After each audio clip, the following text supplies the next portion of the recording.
Salut! Dans cette vidéo, je vais vous parler du plus que parfait.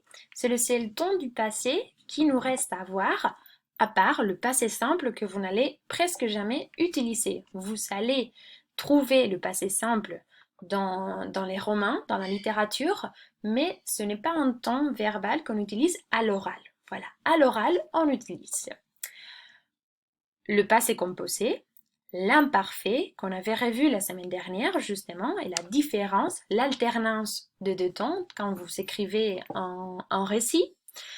Et je vous avais mentionné très vite le plus que parfait et le plus que perfecto, c'est-à-dire había comido par exemple. Donc, pour le plus que parfait, on l'utilise pour exprimer l'antériorité d'une action par rapport à une action passée. Nous avions déjà mangé quand ils sont arrivés. Ya habíamos comido cuando llegaron. Voilà, donc c'est quelque chose qui s'est passé avant. C'est pour ça qu'on ne peut pas faire un récit seulement avec le plus que parfait. Parce qu'on doit avoir un point au passé, un point de départ au passé, pour pouvoir ensuite parler du plus que parfait. Sinon, on ne peut pas utiliser le plus que parfait tout le temps. Alors, on l'utilise aussi pour exprimer une situation irréelle du passé avec si plus le conditionnel passé. Voilà.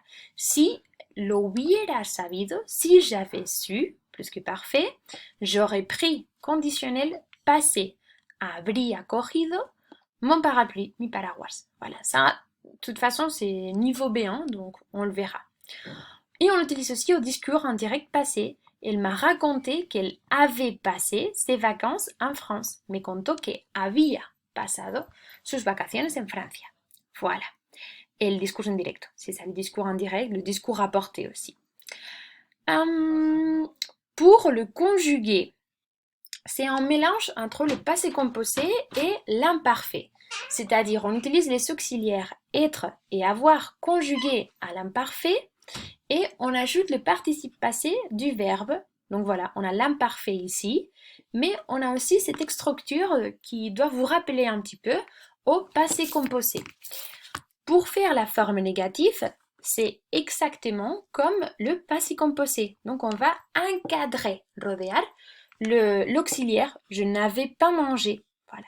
Et les règles pour choisir l'auxiliaire, créer les participes passés et faire l'accord, sont les mêmes que pour le passé composé. Donc c'est important de réviser ce temps.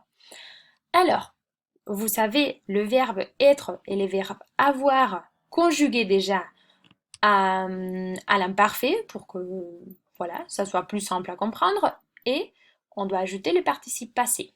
Il y a aussi des verbes irréguliers, comme il y avait au passé composé, évidemment. Je vous propose quelques activités très simples, c'est juste une petite introduction au plus que parfait. Et alors, dans les premières, vous ne devez que souligner, subrayar, souligner les verbes qui sont au plus que parfait, et s'ils ne sont pas au plus que parfait, vous devez me dire à quel temps ils sont.